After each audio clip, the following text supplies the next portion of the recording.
Contestant number 4, Lucas Carter Humphrey.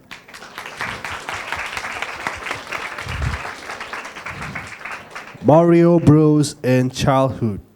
Mario Bros. And Childhood. Lucas Carter Humphrey.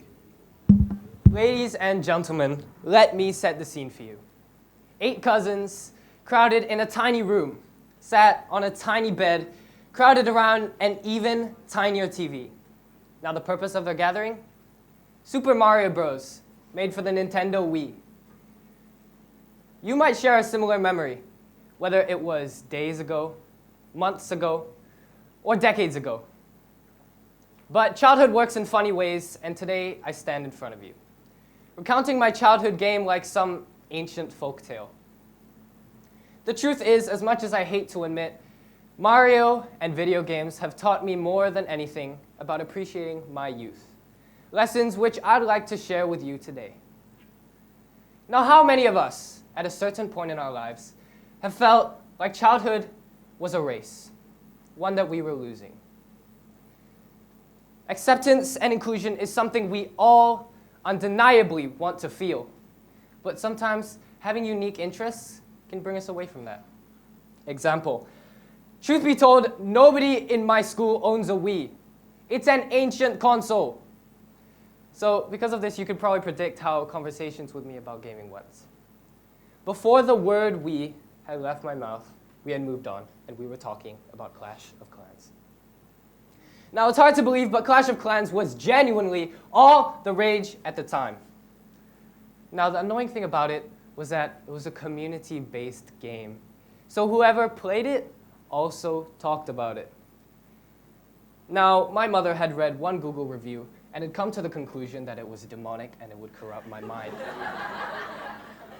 So I was faced with a problem. I wasn't included in these conversations. That seems so trivial, right? But I wasn't a kid who got to make friends easily.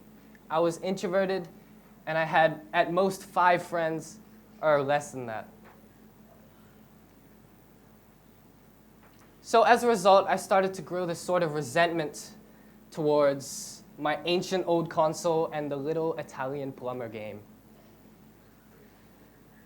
I couldn't shake off the feeling that I was doing things just a little different. Yet, I was paying the ultimate price of loneliness.